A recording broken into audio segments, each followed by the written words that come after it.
ஐயா, சன்னதி தெரு வீட்ல ஒரு பெண்மணி வந்து சாமிக்கு சாப்பாடு குடுக்குறாங்க.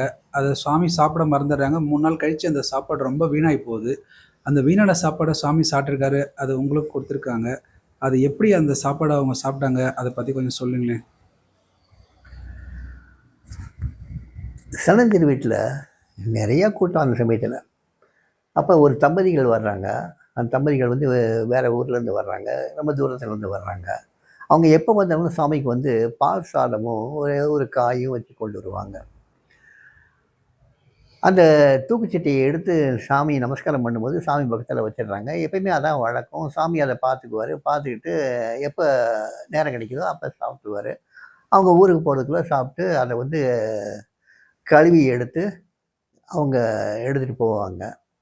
அன்றைக்கி நிறைய கூட்டம் சாமியை விடாமல் எல்லா டிவோட்டிஸையும் அட்டன் பண்ணிகிட்டு இருக்கார், பேசிகிட்டே இருக்கார். அந்த தூக்குச்சட்டி இருக்கிறதே மறந்துட்டார். இவங்க திருப்பி வந்து சாப்பிடுங்கன்னு சொல்கிறதுக்கு பையனா சாமி சொல்லாமல் அங்கே வந்து எதுவுமே வந்து நம்மளால் கேட்கக்கூடாது, நம்மளால் எதுவும் சொல்லக்கூடாது.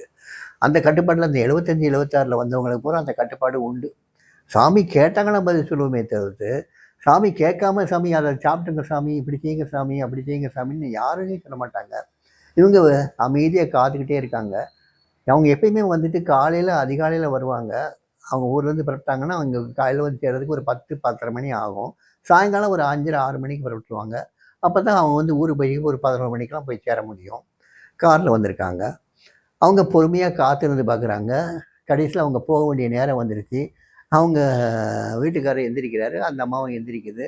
2 பேரும் எந்திரிச்சு நமஸ்காரம் பண்ணுறாங்க. நமஸ்காரம் பண்ண உடனே சாமி நமஸ்காரம் அவங்க ஆசீர்வாதம் பண்ணி அவங்களுக்கு கொஞ்சம் பழங்கள் பிரசாதமாக கொடுத்து போயிட்டு வாங்கன்னு சொல்லி அனுப்பிச்சிடுறாரு. அவங்க ஒரு ஏமாற்றமாக அப்படியே போயிடுறாங்க. அன்றைக்கி ராத்திரி பூரா கூட்டம், மறுநாளும் கூட்டம்.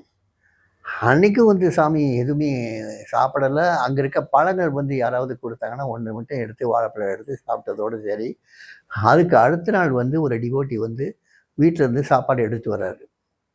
அப்போ திடீர்னு வந்து பார்த்தா சாமிக்கு இந்த தூச்சிட்டி, ஐயோ இந்த அம்மா கொண்டு வந்த டிஃபன் ஆச்சு, இது ஆகாரம் ஆச்சு, இது அப்படியே விட்டுட்டேனே, மறந்துட்டேனே, இன்னைக்கு இதுதான் இந்த பிச்சைக்காரருக்கு ஆகாரம் அப்படின்னு சொல்லி அந்த தூக்குச்சட்டியை எடுத்து மடியில் வச்சுட்டு அவ்வளோ பாசத்தோடு தடவி கொடுப்பாங்க. இவர் ஆகாரம் எடுத்து வந்தவர் அவர் பாத்திரத்தோடு சேர்ந்து அவர் உட்கார்ந்துருக்காரு. அப்பயும் ஒரு 10, 15 பேர் உட்காந்துருக்காங்க. நானும் உட்காந்துருக்கேங்க. அந்த மூடியை திறந்தார் சுவாமி. மூடி திறந்த உடனே அந்த கெட்டுப்போன வாடை குப்பீர்னு அடிக்குது. அவ்வளோ துர்நாற்றம் அடிக்குது எல்லாத்தையும். சாமி மட்டும் சிரிச்சுக்கிட்டே அதை அப்படியே பார்த்துட்டே இருக்காங்க.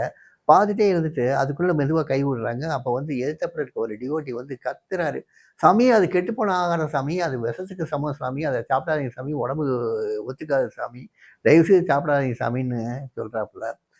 சாமி சொல்கிறாரு, அந்த அம்மா இந்த பிச்சைக்காரருக்காக அவ்வளவு பக்தியோட பக்தி சிரத்தையோடு வந்து இதை பண்ணி கொண்டு வந்திருக்காங்க. இது எப்படி விஷமாகும்? இது அமுதமாச்சே. இந்த பிச்சைக்காரர் கண்டிப்பாக இதான் சாப்பிட போகிறாரு, இதுதான் இந்த பிச்சைக்காரருக்கு தான் உணவு அப்படின்னு சொல்லி எடுத்து வாய் நிறைய எடுத்து எடுத்து சாப்பிடுவார். ஒரு கவலமாக எடுத்து எடுத்து சாப்பிடுவார். அவர் சாப்பிட்ற அழகு அவ்வளோ அழகாக இருக்கும். இதை ஏத்தாப்புல நான் உட்காந்துருக்கேன். நான் உட்காந்த சமயத்தில் பார்சாரி வாங்குறாரு. போகிறேன், கை நீட்டுங்கிறாரு, கை நீட்டுறேன். ஒரு கவலம் உள்ளே போடுறாரு. எனக்கு ஒரு க்ஷணம் பயம், இன்னொரு க்ஷணம் சாமியே கொடுக்குறாரு, அப்புறம் என்ன அப்படின்னு சொல்லிட்டு எடுத்து வாயில் போட்டுக்கிறேன். கெட்டுப்போன தடயம் ஒன்றோட இல்லை. அப்போத்தான் செஞ்ச அமிர்தமாக இருக்காது அந்த பால் சோறும் அந்த காயும். அவ்வளவு ஃப்ரெஷ்ஷாக இருக்குது, அவ்வளவு நல்லா இருக்குது, அவ்வளோ டேஸ்ட்டாக இருக்குது. மறுபடியும் 2, 3 கவலம் கிடச்சிது. அந்த கவலம் சாப்பிட்டதுக்கப்புறம், பார்சாரி இனிமே உனக்கு கிடையாது, போய் உட்கார், இனிமேல் இந்த பிச்சைக்காரர் தான் சாப்பிடுவார் அப்படின்னு அவரே எல்லோரும் சாப்பிட்டாரு. அந்த தூக்குச்சட்டியை எடுத்து கழுவி வச்சது நான் தான் கழுவி வச்சேன். வச்சுட்டு அந்த டிவோட்டியை நினச்சி ஒரு நமஸ்காரம் ஒன்று சாமி பண்ணார்.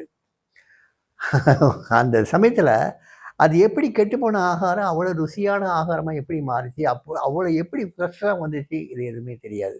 ஆனால் கெட்டுப்போன ஆகாரம் எல்லாருக்குமே அது அந்த பேட் ஸ்மெல், அந்த கெட்டுப்போன வாடை அடித்த ஒரு ஆகாரம் சாமிக்கும் எனக்கும் எப்படி வந்து அது வந்து அவ்வளோ ஃப்ரெஷ்ஷாகவும் அவ்வளவு ருசியாகவும் எப்படி இருந்ததுங்கிறது இன்றைக்கு வரைக்கும் தெரியாத மர்மம். சாமி நினச்சா கெட்டு போனது நல்லதாகும், நல்லா இருக்கிறது கெட்டு போயிடும். இதுதான் இதுதான்